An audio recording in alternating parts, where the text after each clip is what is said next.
Hi everyone. If in case someone is interested in knowing कि CPU कैसे काम करते हैं या फिर कंप्यूट के अंदर क्या होता है या फिर जब हम एक बड़ा सा बॉक्स खरीदते हैं सर्वर में भी आप सर्वर खरीद रहे हो तो उसके अंदर क्या होता है तो दैट्स वाई आई थॉट कि एनीवे आई एम बिल्डिंग और maybe destructing a CPU तो I will make a video on it maybe I will drop it on YouTube और maybe I will keep it on my own. तो walk through ऐसा होता है कि जब हम खरीदते हैं कंपनी से तो हमें ऐसा बड़ा सा चेसी मिलता है CPU का। ये इसका कवर रहता है।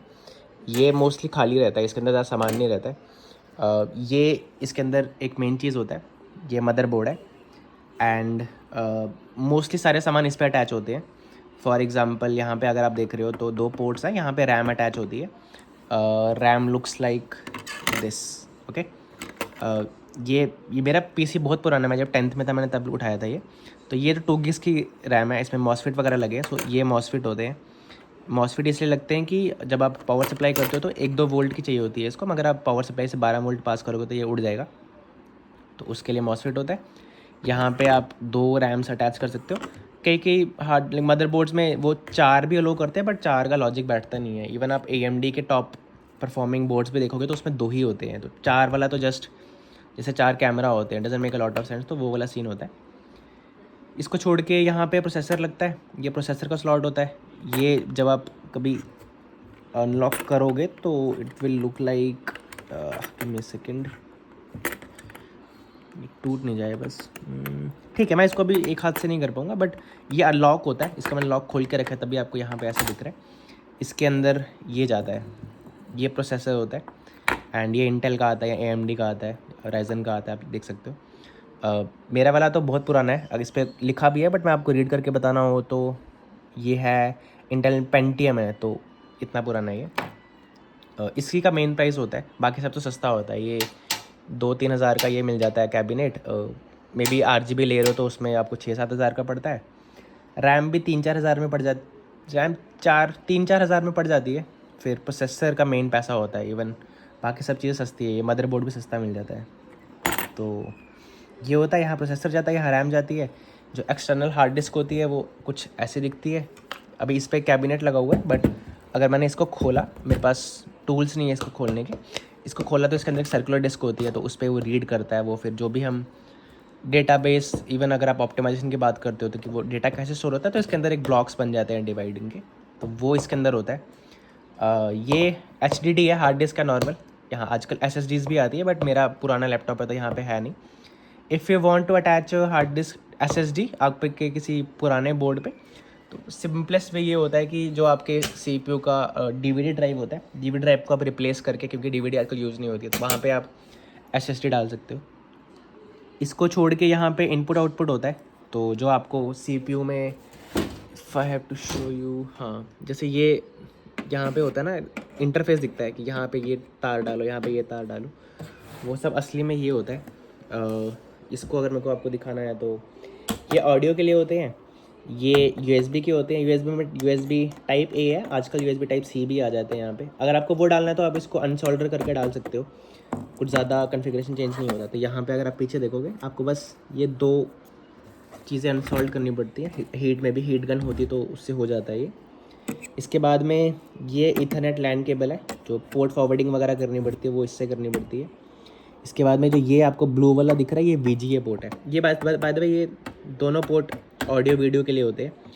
ये जो VGA पोर्ट है, ये पुराने लैपटॉप्स में होता था, पुराने मॉनिटर्स में भी VGA पोर्ट होते थे। आजकल HDMI आ गया हुआ है। एंड अगर आप इसके अगले वाला भी पोर्ट देखोगे, ये वाला, तो ये भी DVI पोर्ट है, ये आजकल नहीं दिखता है। इसको भी अगर आप रिप्लेस करना चाहो, HDMI लगाना चाहो तो आप कर सकते हो, अदरवाइज़ हमें कनेक्टर ख़रीदना पड़ता है।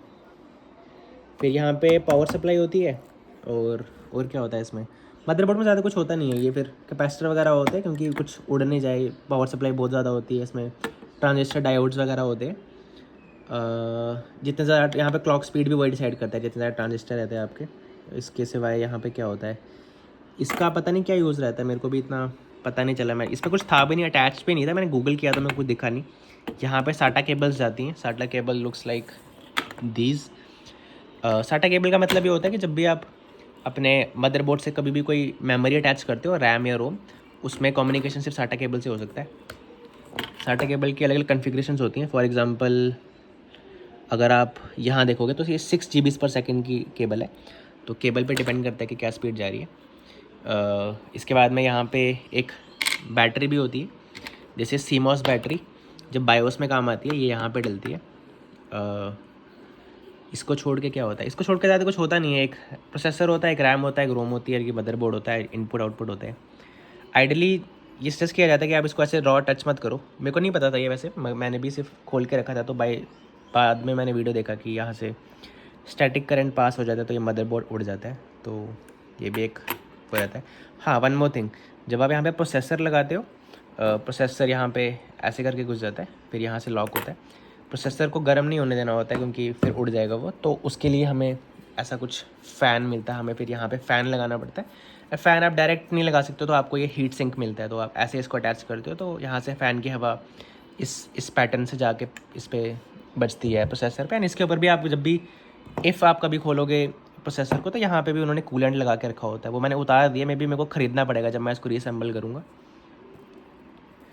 यहाँ पे SATA केबल घुसती है, देन यही होता है मोस्टली, कुछ होता नहीं है, ये इतना बड़ा चैसी की ज़रूरत नहीं होता।